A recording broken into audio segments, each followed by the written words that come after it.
오늘은 역대기의 배경에 대해서 설명해 드리겠습니다. 도표를 보시면 분열왕국 시대의 도표가 나와 있습니다. 솔로몬이라고 한 중간에 써져 있는 거 보이시죠? 왕상 1이라고 써진 부분에서 쭉 밑으로 내려가면 솔로몬이라는 그 글자가 보입니다. 사울 다음이 다윗이고 다윗 다음이 솔로몬이죠. 이 솔로몬까지가 통일 왕국 시대인 거예요. 이 통일 왕국 시대가 솔로몬의 죄악 때문에 이제 분열왕국 시대로 나라가 둘로 쪼개지게 되죠. 왜냐하면 솔로몬이 우상숭배를 온 이스라엘 땅에 만연되게 이렇게 만들어버리죠. 그래서 솔로몬 시대에 나라가 둘로 쪼개지게 되는 거예요. 그래서 하나는 솔로몬의 아들 르호보암이 남유다를 차지하게 되고 나머지 이제 베냐민 지파를 제외한 열 지파가 북쪽으로 올라가서 여로보암에 의해서 북이스라엘이 형성이 되게 되는 겁니다. BC 722년에 아수르에 의해서 북이스라엘이 멸망할 때까지 이 북이스라엘이 쭉 악한 왕들에 의해서 악만 행하다가 그렇게 가는 거예요. 그게 이제 몸통 부분이 되는 겁니다. 이렇게 전체 분열왕국 시대에는 머리 부분, 몸통 부분, 꼬리 부분 이렇게 나는데 머리 부분은 여로보암과 르호보암이 나뉘는 이 시점이 이제 머리 부분이 되는 것이죠. 이게 열왕기상 1장에서 열왕기상 14장까지 기록이 되는 거예요. 르호보암, 여로보암 이 사람들에 의해서 북이스라엘 남유다가 되는 이때까지가 이제 머리 부분이 되는 거죠. 마치 생선처럼 생겼잖아요. 이 몸통 부분은 이제 북이스라엘 같은 경우는 오므리 왕조, 예후 왕조 이렇게 있는데 대표적인 왕조들만 이렇게 써놨어요. 여기 시므리 왕조도 있고 그런데 잠깐 있다 사라지고 그러죠. 이 오므리 왕조의 아합, 이세벨 가장 악한 왕과 악한 이 아내의 만남이 이때 이루어지고 또 예후 왕조 때 여로보암 2세가 있는데 여로보암 2세 때 이때가 가장 이스라엘이 부강했던 때죠. 가장 이스라엘이 부강한데 또 가장 이스라엘이 타락한 때이기도 하고 이렇습니다. 하여튼 타락했다고 해서 반드시 그 당대에 망하고 이러진 않아요. 하나님께서는 봐주시죠. 시간을 주시고 또 회개할 기회를 주시고 그런데 계속 회개하지 않고 돌이키지 않고 그냥 그대로 멸망의 길을 가는 거죠. 그래서 아수르의 북이스라엘이 BC 721년에 망하게 되는 겁니다. 그러면 이렇게 북이스라엘이 망하는 모습을 보면서 남유다도 우리도 이렇게 하다 망하겠구나 이런 생각을 하고 이제 돌이켜야 되는데 돌이키지 않고 북이스라엘이 했던 방식하고 비슷하게 이제 가는 거예요. 때로는 선한 왕이 나오기도 하고 때로는 악한 왕이 나오기도 하고 이렇게 지그재그로 올라갔다 내려갔다 올라갔다 내려갔다 하면서 점점 이제 망해가는 겁니다. 그래서 나중에 열왕기하 가장 끝부분에 가면은 바벨론의 남유다가 멸망하는 모습으로 이제 그려지죠. 그게 이제 BC 586년의 일이었던 겁니다. 자, 이때 이제 선지자들이 많이 활동을 하죠. 엘리야, 엘리사, 호세아, 아모스, 요나 이런 사람들이 이제 북이스라엘에서 활동을 하고 남유다에서는 요엘, 오바디아 이런 사람들이 활동을 하고 아수르가 멸망한 후에는 아수르가 망했으니까 남유다도 조심해라 이러면서 이사야, 미가, 나훔, 스바냐, 예레미야, 하박국 이런 사람들이 이제 활동을 하게 되는 겁니다. 예레미야 같은 경우에는 이제 이 포로로 잡혀가기 전부터 활동을 해가지고 포로 시대 초반까지 활동을 하는 이런 사람을 등장을 하죠. 그리고 이제 다니엘, 에스겔 이런 선지자들이 포로 시대에 활동을 하게 되는 거예요. 제가 보라색으로 점을 찍어놨는데 시드기야를 마지막 왕으로 해서 이제 포로 시대가 진행이 되는 겁니다. 이게 이제 열왕기의 기록인 거예요. 열왕기의 기록을 이제 보시면 선지자들이 많이 활동을 했잖아요. 네모 박스에 그려진 것들은 전부 다 선지자들입니다. 그리고 이제 밑에 점 동그랗게 이렇게 표시된 것 밑에 이제 왕들이 나오죠. 왕들의 이름들이 기록된 것에 별도로 선지자들의 이름을 이렇게 많이 써놓은 이유가 뭘까요? 이 시대의 선지자들이 주로 활동을 하면서 선지자들의 중심으로 이렇게 기록되는 겁니다. 이게 이제 나중에 꽤 중요하기 때문에 이 도표를 먼저 설명을 해드리는 거예요. 지금 역대기의 배경에 대해서 설명하잖아요. 역대기 상하의 배경에 대해서 설명을 하는데 역대기 상하를 이해하는 데 있어서 지금 이런 역사적인 사건이 굉장히 중요하단 말이에요. 그리고 이제 지금 그려진 도표는 열왕기 상하를 중심으로 해서 이제 어떤 선지자들이 활동했었는가 이걸 중심으로 이제 제가 설명을 해드렸잖아요. 요게 이제 이렇게 설명해야 되는 이유가 있기 때문에 이렇게 설명을 해드린 겁니다. 자, 그래서 역대기하고 사무엘서 열왕기서는 서로 겹치는 내용이에요. 사무엘 상하가 역대기 상에 해당하는 거고, 그 다음에 열왕기 상하가 역대기 하에 해당하는 거죠. 그래서 역대상 1장에서 9장까지 족보가 나와요. 이 족보를 제외한 나머지 부분들이 이제 겹치는 부분이다 이렇게 볼 수 있는데 사무엘이 이 땅을 다스리던 이스라엘 땅을 다스리던 시대 이게 이제 사무엘상 1장에서 8장 여기에서 나오는데 역대기에는 이제 이 기록이 빠져 있죠. 왜 그러냐면 사울의 통치에서부터 기록을 하기 때문에 그렇습니다. 사무엘은 이제 시대로 얘기하자면 이 시대는 사사시대인 거예요. 엄밀히 따지면 사울이 통치를 시작할 때 이때부터가 이제 통일왕국 시대가 되는 겁니다. 그러니까 사무엘서나 열왕기서나 또는 역대기나 이게 다 이 왕국 시대를 다룬단 말이에요. 통일왕국 시대부터 다루는데 사무엘상 9장부터 이제 사울의 통치가 등장을 하죠. 이게 이제 역대상 10장에 이제 써져 있는 겁니다. 역대기에서는 이것을 아주 짧게 이제 기록을 하죠. 왜냐하면은 사울의 통치는 역대기에서는 그렇게 중요하지 않기 때문에 그래요. 그래서 역대상에서 10장에서만 한번 딱 다루고 넘어가 버리는 겁니다. 그 이유는 이제 이후에 설명을 해드릴게요. 자, 그리고 나서 사무엘하 1장에서 24장까지 다윗의 통치가 나오게 되죠. 사무엘하를 지금 우리가 읽고 있다가 갑자기 역대상으로 이렇게 넘어갔잖아요. 왜냐하면 같은 시대를 다른 각도로 기록을 하고 있기 때문에 이제 사무엘하와 역대상 이게 왔다 갔다 하면서 이제 읽어야 되는 그런 내용인 거예요. 왜 그러냐면 같은 시대인데 다른 관점으로 기록됐기 때문에 그 이야기의 스토리의 내용이 겹치는 겁니다. 다만 관점이 다르다 이렇게 이제 이해를 하시면 되겠어요.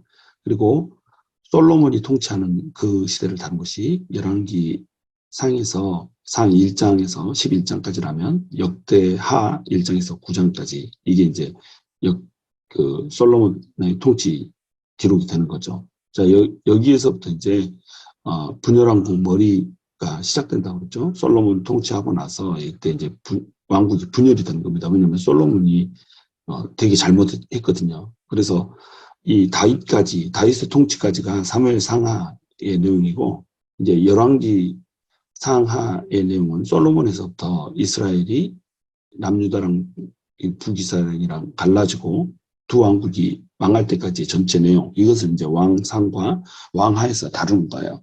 그런데 이것에 해당하는 것이 이제 뭐라고요? 역대기에서는 역대하에 해당한다고 하는 겁니다. 그래서 사무엘 상하는 역대상이고 열왕기 상하는 역대하다 이렇게 이해를 하시면 되겠어요. 그래서 분열왕국 첫 번째 파트는 이제 이 북이스라엘이 아수르 포로로 잡혀가는 장면이죠. 장면까지의 기록이죠. 이게 이제 몸통 부분에 해당한다고 그랬어요.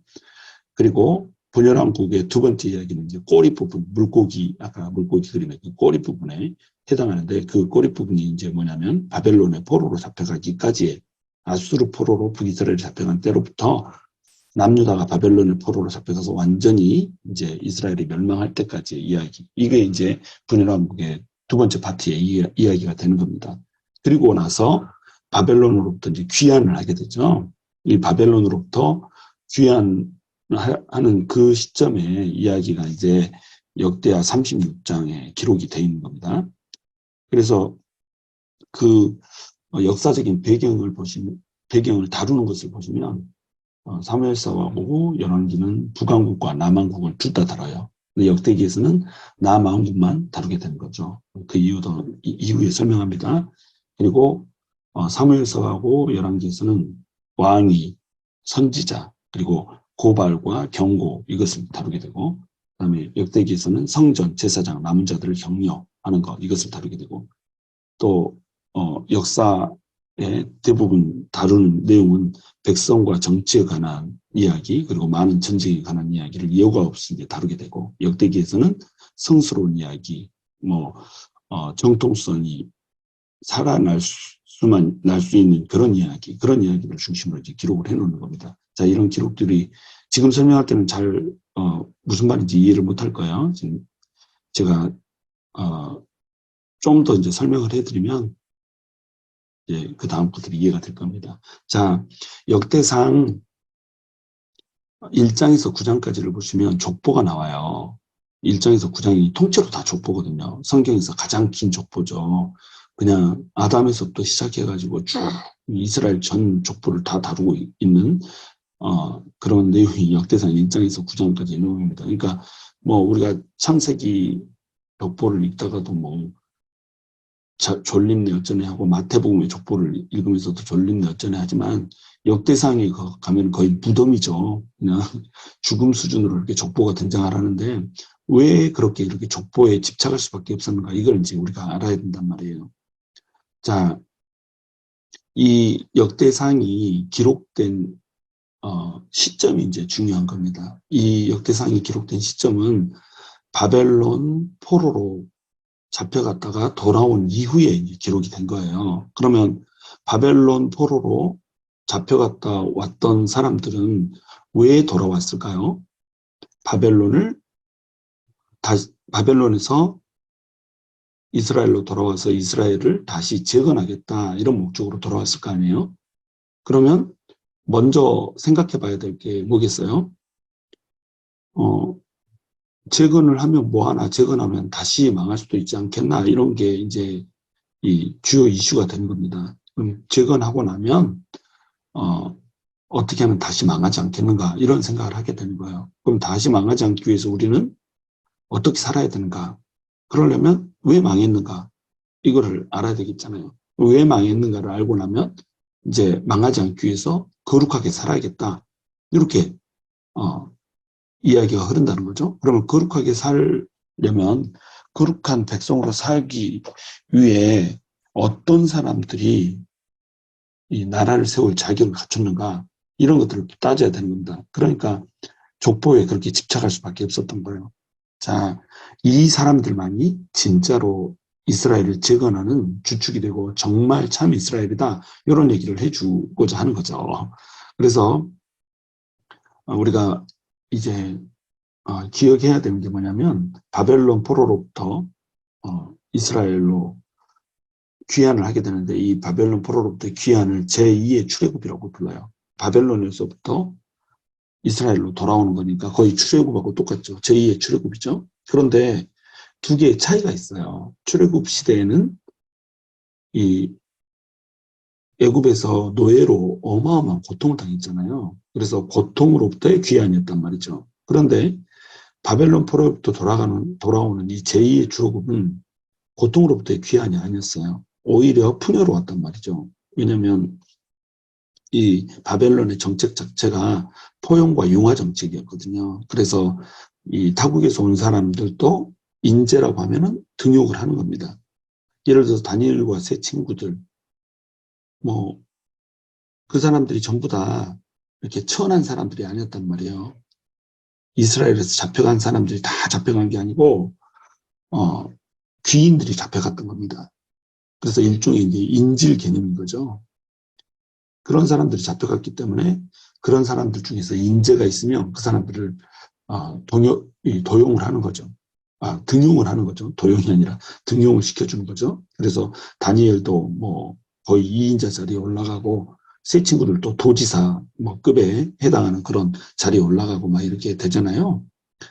자, 그랬었기 때문에 얼마든지 능력이 있으면 풍요롭게 살 수 있었단 말이죠. 그리고 실제로 유대인들은 그곳에서 풍요롭게 살았고, 그러니까 자, 그런 풍요를 버리고 이스라엘로 돌아가서 아무것도 없는 땅, 다 무너진 땅에 자기 돈 들여 자기 노력 들여 그곳을 재건해라, 이러면 하고 싶겠어요.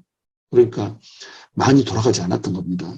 그래서 1차 귀환 때 지도자가 이제 스룹바벨인데 스룹바벨이 데려갈 때 49,897명이 돌아갔어요.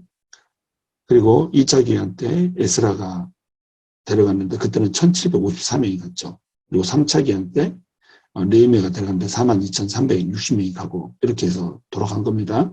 별로 많지 않은 수가 돌아갔단 말이에요. 그런데 1차 귀환을 할 때 스룹바벨이 가자마자 성전 건축을 하죠. 이 성전 건축을 했던 이유가 뭘까요? 우리가 왜 망했는가 이걸 생각하다 보니까 하나님을 떠났구나라고 하는 생각을 한 거예요. 그러니까 먼저 성전을 건축하자 이렇게 한 거죠. 포로 귀환의 목적은 뭐다? 이스라엘의 회복과 이 포로로 잡혀가는 것에 재발을 방지하죠. 다시는 이렇게 포로로 잡혀가서 70년 동안 다른 곳에서 사는 이런 일들을 방지하자 이렇게 이제 결단을 한 겁니다. 그래서 첫 번째 질문이 뭐냐면 우리는 왜 망했는가? 그리고 어떻게 해야지 다시 망하지 않을 수 있는가? 이런 관점으로 역대기를 재편집한 거예요. 그러니까 사무엘상하가 있고 열왕기가 있는데 사무엘상하와 열왕기는 어떻게 써놓은 거예요? 그냥 이스라엘의 역사를 그 흐름에 따라서 써놓은 겁니다. 그런데 역대기는 다시 이 이야기를 재편해야 되겠는 거예요. 왜냐하면 우리가 어떻게 해야지 다시 망하지 않겠는가라고 하는 관점에서 이스라엘의 회복과 재건의 관점에서 이것을 다시 역사를 기록해야 되겠다는 겁니다. 그래서 두 번째 질문이 뭐냐면 이스라엘을 재건할 자격이 있는 사람은 누구인가? 이게 이제 걸렸던 거예요. 이게 뭐냐면 바벨론의 포로로 잡혀왔다가 돌아온 자들이 진정한 자격을 가지고 있다. 이렇게 이제 생각을 한 거죠. 그래서 이 족보가 등장을 하는 겁니다. 족보 전체를 이스라엘의 족보 전체를 다 이 아담에서부터 쭉 그러니까 이스라엘이 건립되기 전부터 쭉 기록을 해놓고 나서 초점을 어디로 좁혀가냐면 누가 정통성을 가지고 있는가라고 하는 것으로 초점을 잡혀간단 말이에요.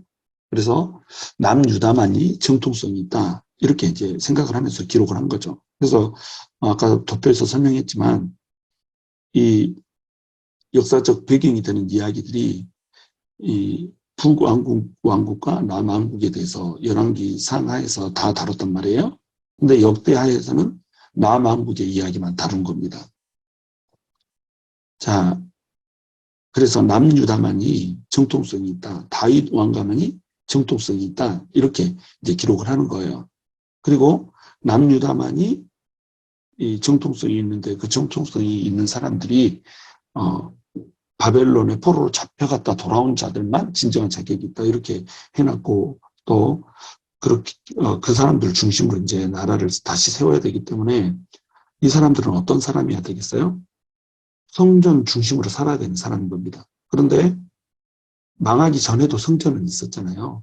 성전은 있었는데 사람들은 영적으로 타락했단 말이죠. 그러니까 성전 중심으로 살 때 영적으로 타락하지 않아야 된다. 이런 생각을 했던 거죠. 그래서 에스라가 2차 귀환을 하면서 영적 부흥운동을 일으켰다는 겁니다. 그래서 역대기도 아마도 에스라가 기록했다라고 우리가 믿고 있는 거죠. 이 영적 부흥운동의 일환으로 역대기도 이제 기록을 했다.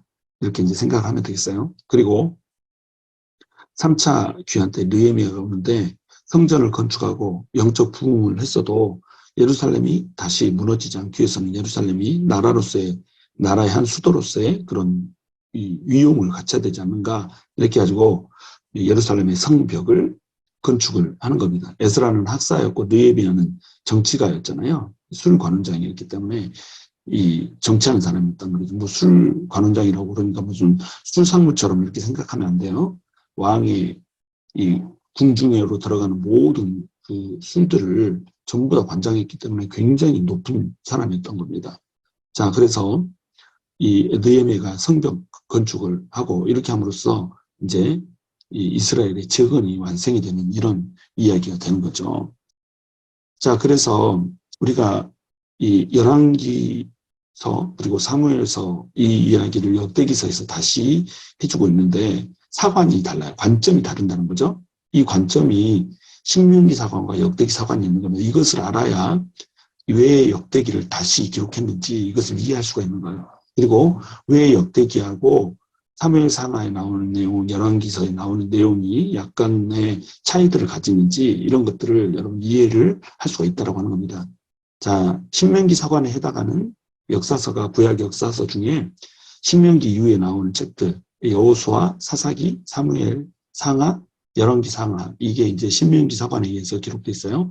역대기 사관에 의해서 기록된 책은 역대기가 이제 역대기 사관에 의해서 기록돼 있죠. 자, 신명기 사관에 의해서 그런 관점으로 기록된 책은 포로기 이전에 이제 기록이 돼 있어요. 포로로 잡혀가기 뭐 당연히 이제 여호수아, 사사기, 사무엘, 상하는 포로기 이전이고 열왕기서도 포로로 잡혀갈 즈음에 이제 기록을 한 거잖아요. 우리는 왜 포로로 잡혀갈 수밖에 없는가 뭐 이런 것들을 이제 기록해 놓은 건데 역대기 사관은 역대기 사관으로 기록된 역대기 상하는 포로 귀환 후에 이제 기록이 됐다는 거죠. 포로 귀환에서 돌아오면서 우리는 왜 포로로 70년을 바벨론에서 보내면서 성전에서 예배도 드리지 못하고 하나님도 찬양도 하지 못하고 이렇게 살 수밖에 없었는가 이걸 회개하면서 기록을 했다는 겁니다. 그러니까 관점이 다르다는 거예요. 아직 이 망하기 전에 기록을 해놓은 것과 망했다가 쫄딱 망한 후에 쪽박 쳤다가 다시 돌아오는 그런 시점에 기록된 게 관점이 다를 수밖에 없다는 거죠. 그래서 이 신명기 사관으로 기록된 여호수아, 사사기, 사무엘 상하, 열왕기 상하는 모세의 신명기적 신학의 관점으로 기록이 된 거예요. 이게 뭐야? 언약을 지키면 축복을 받고 안 지키면 저주를 받는다. 신명기 28장 축복장이라고 부르죠. 근데 축복보다는 3분의 2가 저주에 대한 얘기잖아요. 그러니까 저주장으로 보는 게 더 가깝다고 이렇게 얘기를 설명을 해드린 적이 있는데 이 사관으로 기록이 된 겁니다. 그러니까 언약을 지키면 축복, 안 지키면 저주. 이것을 쭉 견지하면서 이 관점으로 여호수아, 사사기, 사무엘, 상하, 열왕기, 상하가 흘러가는 거죠. 그런데 이스라엘 백성들이 어떻게 했어요? 언약을 지키지 않아 버렸던 겁니다. 그러니까 역대기서에서는 똑같은 이야기가 이제 등장을 하는 거예요. 우리는 왜 망했나? 언약을 지키면 축복이고 안 지키면 저주인데 우리가 안 지켜서 망했다. 이거죠. 그러니까 이야기는 똑같아요. 언약을 지키면 축복, 안 지키면 저주라고 하는 관점은 똑같죠.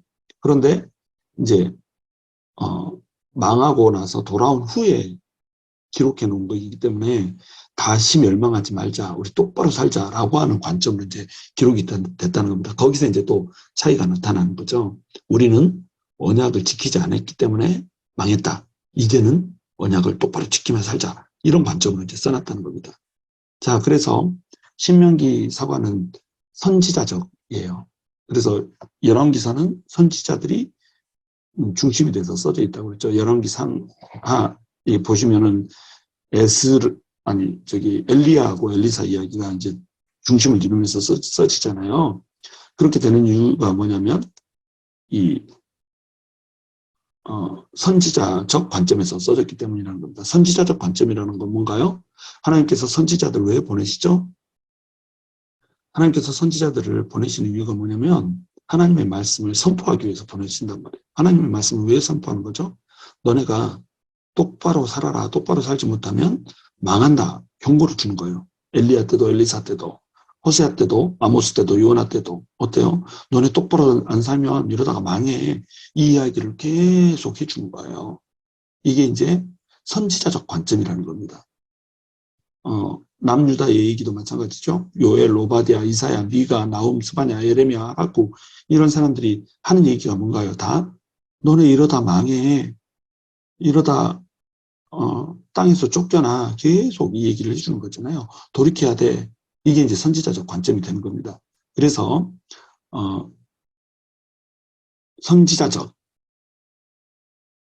관점으로 써져 있다. 이렇게 할 수가 있는 거예요. 그래서 선지자들이 중심이 된 이런 이야기들이 많이 등장을 하죠. 그런데 역대기 사관에서는 제사장적이라는 겁니다. 제사장이 하는 역할은 뭔가요? 죄를 회개시키는 거잖아요. 선지자는 죄를 방지시키기 위해서 하나님의 편에서 백성들에게 이야기하는 게 선지자고 제사장은 뭐예요? 백성들의 편에 서서 하나님께 나아갈 수 있도록 제사를 드려주는 거잖아요. 그러니까 죄로부터 죄를 사하고 죄로부터 다시 하나님께 나아가서 회복시켜주게 해주는 거. 이게 제사장이 하는 역할이잖아요.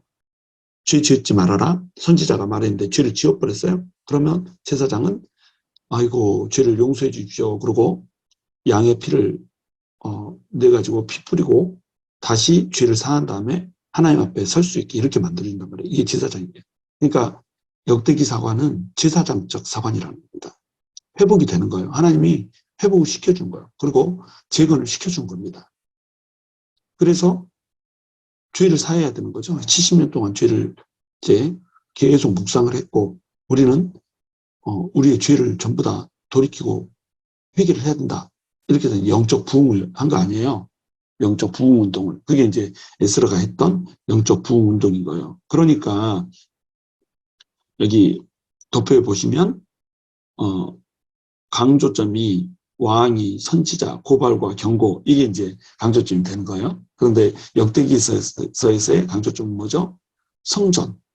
하나님의 성전을 중심으로 살아야 된다고 하는 거예요. 다시 재발하면 안 되기 때문에. 그리고 제사장들을 중심으로 이제 족보가 기록되어 있다는 겁니다. 굉장히 제사장에 대해서 중요하게 이제 기록을 하고 돼 있어요. 그리고 남은 자들을 격려하는 거. 남은 자들이 이게 뭐냐면 이 이스라엘을 재건하기 위해서 남겨진 자들, 포로로 잡혀갔다가 포로에서 다시 귀환한 자들, 이런 사람들이 이제 남은 자들이 되는 거예요.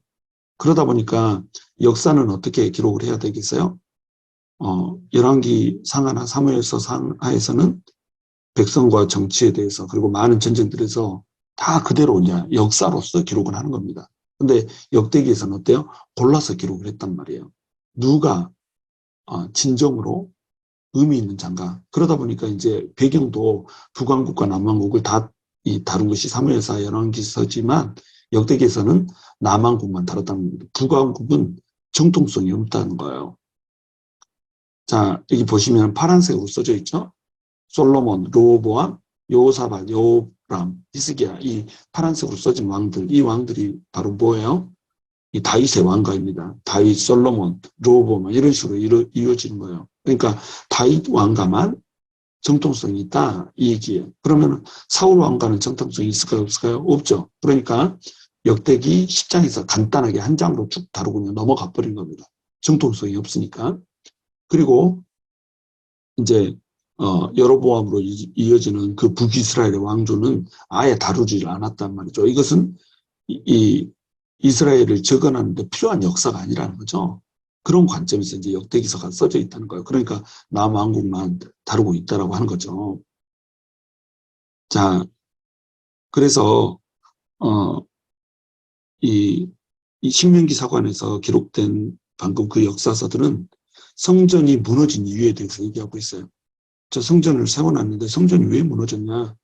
성전은 이 이스라엘 백성들은 그렇게 생각했거든요. 하나님의 성전이기 때문에 절대 무너질 수 없어. 이렇게 생각했거든요. 예루살렘도 하나님의 도성이기 때문에 절대 망할 수 없어. 이렇게 생각했단 말이죠. 근데 그게 망해버렸단 말이에요. 무너져버렸단 말이에요. 왜요? 율법을 지키지 않았거든요. 계명을 지키지 않았거든요. 계명을 지키지 않고 살면 저주한다는 사관이 그대로 이제 이어진다고 하는 겁니다. 그런데 이 역대기에서는 돌아오자마자 스룹바벨이 1차 귀환을 하면서 성전을 건축을 하게 됐잖아요. 자, 그리고 남유다와 북이스라엘을 신명기 사관에서는 같이 다루고 있다. 그러나 역대기 사관에서는 남유다만 정통성이 있다는 거예요. 왜냐하면 누가 이스라엘을 재건할 자격이 있는가? 당연히 다윗의 왕가만 정통성이 있으니까 다윗의 왕가만 다뤄야 된다. 근데 문제는 뭐예요? 다윗의 왕가가 정통성이 있다는데 다윗이 밧세바하고 잠을 자가지고 이렇게 타락해버렸잖아요. 사실은 다윗부터가 율법을 제대로 못 지켜버렸잖아요. 그러면 역대기 사관에서 얘기하고자 하는 진정한 정통성은 누구냐? 진정한 남은 자는 누구냐? 이 말에 조금 이제 어폐가 생긴다는 겁니다. 그래서 이 흠들을 가려버려요.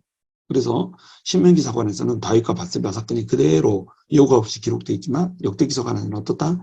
다윗과 밧세바 사건을 제외시켜 버리는 겁니다. 왜냐하면 다윗 왕가가 정통성이 있다고 주장하는데 다윗부터 범죄한 사실을 기록해 놓으면 안 된다는 거죠. 그래서 이거 빼버려요.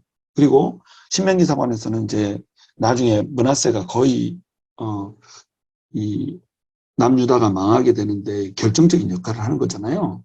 그런데 이 므낫세가 신명기 사관에서는 그래서 악한 왕으로만 기록이 돼 있단 말이에요. 그런데 역대기 사관에서는 어때요? 므낫세가 나중에 포로로 갔다가 돌아와서 회개하고 돌이키는 장면이 나옵니다. 그래서 뭐 심지어는 개혁까지 하는 내용을 기록해 놓는 거예요. 그러니까 므낫세는 악하기만 한 왕이 아니라 역대기 사관에서는 약간의 선한 왕으로 이제 기록이 돼 있는 거예요. 왜 그럴까요? 정통성 때문에 그런 거예요. 남유다가 정통성이 있는 곳이다. 이것을 살려줘야 되기 때문에 므낫세가 악하기만 하는 왕이 아니라 회개하고 돌이켜서 개혁까지 했다. 이렇게. 그래서 이 이스라엘이 남유다가 아예 바벨론의 포로로 잡혀가서 망했지만 므낫세가 회개하고 돌이켜서 개혁하듯이 우리도 회개하고 돌이켜서 개혁한다. 이런 식으로 이제 기록을 해놓은 겁니다. 다윗을 통해서 세워진 남왕국의 정통성이 이제 므낫세 때 살짝 삐걱했지만 므낫세가 회개하고 돌이킨 것처럼 남유다도 바벨론의 포로로 잡혀가서 그렇게 므낫세처럼 고생하고 사로잡혀가서 고생했지만 회개하고 돌이켜서 이제 개혁한다. 이런 관점으로 써놓은 거죠. 자, 이해가 되시죠? 그래서 신명기 사관에서는 회개하지 않으면 멸망할 것이다 라고 하는 것을 선포를 했다면 역대기 사관에서는 이미 멸망해버렸잖아요. 그리고 돌아오는 거잖아요. 그래서 회개와 용서의 신학이 들어있는 거예요. 회개하고 돌이키면 용서해 준다. 그 용서 때문에 70년 만에 이스라엘로 다시 돌아와서 나라를 세우고 있는 거잖아요.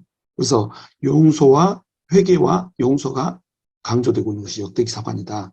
그래, 이렇게 생각하면 되죠. 좀 더 은혜라고 하는 측면이 역대기 사관에 더 강조되어 있다. 이렇게 이제 생각하면 되겠어요. 자, 그리고 신명기 사관에서는 율법을 지키지 않으면 선택된 백성이라고 할지라도 내가 불러서 내가 출애굽시켜가지고 가나안 땅으로 들여보냈다고 할지라도 이 땅이 토해내게 될 것이다 라고 하는 이 관점을 끝까지 견지하면서 선포를 해주죠. 그런데 역대기 사관에서는 이미 뭐 그렇게 했다가 땅에서 토해냄을 당하고 망했다가 돌아왔기 때문에 자, 이제는 우리가 어떻게 살아야 되는가? 회개하고 용서하고 돌이켰기 때문에 우리는 다시 시작할 수 있다는 거예요. 왜 그러냐? 하나님께서 선택하셨다는 거죠. 하나님께서 택하신 백성이라고 하는 거죠. 그러니까 그 선택과 선민사상이 여기 들어있는 거예요. 우리는 선택받은 민족이다. 우리는 선택받은 하나님의 백성이다. 그래서 망했지만 하나님께서 우리가 회개할 때 용서해 주시고 다시 남은 자들을 통해서 나라를 세우게 해주신 거다. 그러니까 다시 망하지 않기 위해서 우리는 성전 중심으로 영적 부흥을 하고 율법을 계명을 잘 지키면서 그렇게 살자. 이런 관점으로 이제 써준 것이 역대기 사관이라는 거죠. 이 사관으로 써졌다는 것을 이제 관점에다 두고 그 관점을 견지하면서 읽어야 이 역대기를 왜 기록했는지도 알게 되고 또 열왕기하고 역대기의 그 차이점들을 우리가 구분을 하면서 읽을 수가 있게 된다고 하는 겁니다. 그래서 역대기 상에 나오는 1장에서 9장 족보를 여러분 유심히 보시면 이런 구조로 기록이 돼 있어요. 이렇게 교차 구조로 돼 있는 겁니다. 쑥 들어갔다 쑥 나와서 이 한 중심에 있는 내용을 중심으로 정확히 합동이 되게 이런 식으로 이런 구조를 성경에서는 되게 많이 사용하거든요. 근데 역대상 1장에서 9장까지 나오는 이 긴 족보의 구조도 이런 걸로 돼 있는 거예요. 자, 한 중심에 뭐가 들어있어요? 제사장의 의무와 대제사장들이 들어있죠. 자, 역대하는 관점이 뭐라고 그랬어요? 제사장적 사관이 관점이라고 그랬죠. 제사장적 사관, 선지자적 사관이 아니에요. 선지자적 사관은 너네 똑바로 안 살면 망해. 이건데 제사장적 사관은 뭔가요? 너네가 똑바로 안 살아서 망했지만 내가 너네가 회개하면 너네 죄를 씻어주고 다시 교제해 줄 거야 라고 하는 게 제사장적 관점이라고 그랬죠. 그래서 이 관점으로 역대기가 기록되어 있기 때문에 역대상의 족보의 구조가 한 중심에 제사장과 대제사장들의 이야기가 들어있는 겁니다. 이게 이제 6장이죠. 이렇게 들어있고, 이제 그 위쪽으로 이제 올라가면 대제사장과 레위 자손들, 제사장이 레위 자손에서 나오는 거잖아요. 그러니까 대제사장과 레위 자손들의 이야기가 나오고, 또 그 밑으로 내려가면 정착지의 레위 자손들이 나오고, 자, 어때요? 거의 합동으로 흘러가죠. 그리고 나서 이스라엘의 지파들이 위아래로 이렇게 똑같이 나오죠. 그 다음에 유다하고 다윗 왕이 그 위로 올라가면 나와요. 위쪽으로 가면. 근데 이스라엘 지파들 다음에 밑으로 내려가면 뭐가 나오나요? 베냐민하고 사울 왕의 이제 족보가 나오죠. 자, 어때요? 한쪽은 유다 다윗 왕, 한쪽은 베냐민 사울 왕 이렇게 해가지고 또 합동 짝을 이루게 이렇게 만들어놨단 말이에요. 그리고 이제 2장의 초반부에 보시면 이스라엘의 모든 아들들이 나오고 밑에 쪽으로 내려가면 계수된 모든 이스라엘 나오고 이게 또 짝을 이루죠. 그리고 맨 위에 이스라엘 전의 세계가 나오는 겁니다. 이스라엘 전의 세계는 뭐 어떤 세계예요? 이스라엘의 뿌리죠. 아브라함을 부르기 이전의 사람들을 족보로 쭉 얘기하면서 이스라엘 전 아브라함을 부르기 전에 뿌리를 이제 얘기를 해주는 겁니다. 아담에서부터 시작해서 셋을 통해서 에노스를 통해서 또 그 다음 아들들 쭉 이렇게 나오다가 보아스 통해서 뭐 오벳 통해서 다윗 통해서 이렇게 쭉 내려오는 그 족보들을 계속 이제 이야기를 해주는 거예요. 그 경건의 족보를 타고 이스라엘이 불러주는 얘기를 해주는 거죠. 그리고 제일 마지막에 이제 9장에 가시면 이스라엘의 재건 얘기가 나오면서 이렇게 교차 구조로 되어 있다. X자 구조. 이렇게 되어 있어가지고, 그 중심에 뭐가 있다는 거예요? 제사장이 들어있다는 겁니다. 제사장의 의무와 대제사장들이 들어있어가지고 이것을 중심으로 이제 합동이 되게 이렇게 만들어놨단 말이에요. 왜냐하면 관점이 어떤 관점이다? 제사장 쪽 관점이다. 하나님께서 회개하니까 회복시켜주는 관점이고 남은 자들이 재건하는 이스라엘 이 관점에서 역대 상하가 써져 있다는 겁니다. 그래서 족보를 이제 읽을 때 꽤 지루하실 텐데 족보를 읽으면서 이런 것을 한번 염두에 두시면서 읽어보세요. 왜 이 족보를 기록했겠는가? 이 사람들의 이름 속에서 특별하게 이제 이렇게 언급을 하는 사람들이 있잖아요.